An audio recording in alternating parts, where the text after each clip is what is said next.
আল্লাহ পাক রব্বুল আলামিন যখন সে নির্জন স্থানে চলে গেলেন গোসল করবার জন্য, সেই স্থানে যখন সে চলে গেলেন, বলে সেই স্থানে যাবার পরে তার কাছে একজন মানুষ আকৃতি ধারণ করে হযরত জিবরাইল আমিন আলাইহিস সালাতু ওয়াস সালাম উপস্থিত হয়ে গেলেন। বলে উপস্থিত হবার পরে আল্লাহ পাক রব্বুল আলামিন তাকে পাঠিয়ে দিলেন, বলে বাশারান সাবিয়া, আল্লাহ তাআলা পাঠালেন, সে চলে আসলেন। আসার পরে যখন চলে আসছেন, বলে আসবার পরে মরিয়ম হতভম্ব হয়ে গেলেন। হতভম্ব হয়ে বললেন, তুমি কোথা থেকে আসছো? ক্বালাত ইন্নী আউযু বিররহমানি মিনকা ইন কুনতা তাকিয়া। আল্লাহু আকবার বলেন।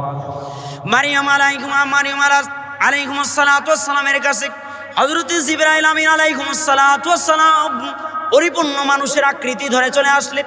আসার পরে মারিয়াম বলছে, তুমি কোথা থেকে আসছো?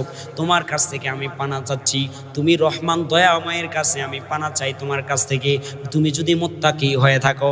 বলে এই কথা বলবার পরে এবার ফেরেশতা বলছেন, ক্বালা ইন্নামা আনা রাসূলু রাব্বিক, আমি লিআহাবালাকি গোলামান যাকিয়া।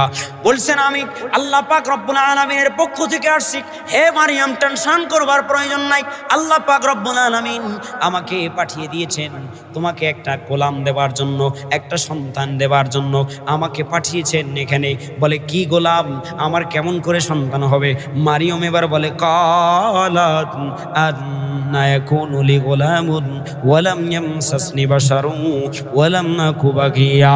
মারিয়াম আলাইহিস সালাতু ওয়াস সালাম বলেন, হে জিবরাইল শোনো রে, আমি তো বেবিচারী ছিলাম না, আমাকে কোনো পুরুষ তো স্পর্শ করে নাই, কোনোদিন কোনো পুরুষ তো আমাকে ছোঁয়ে নাই, কিভাবে আমার সন্তান হবে, আমার গর্ভে কিভাবে সন্তান আসবে? বলে এই কথা বলবার পরে আল্লাহ পাক রব্বুল আলামিনের দরবারে এবার মারিয়াম আলাইহিস সালাতু ওয়াস সালাম বলে, আল্লাহ পাক রব্বুল আলামিন বলে, ক্বালা কাযালিক ক্বালা রাব্বুকি হুয়া আলাইয়া হাইয়ুন। তোমার আল্লাহ পাক রব্বুল আলামিন ঘটনা হলো এরকমই, এরকম করতে আল্লাহ পাক রব্বুল আলামিন সম্ভব। বলেন সুবহানাল্লাহ। আল্লাহ বলছেন সহজ, আমি এরকম করতে পারি।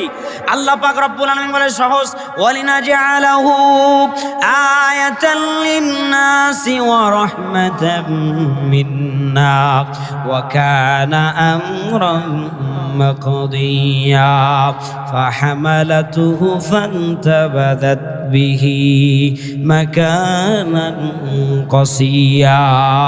জিবরাইল আলাইহিস সালাতু ওয়াস সালাম এবার রূহ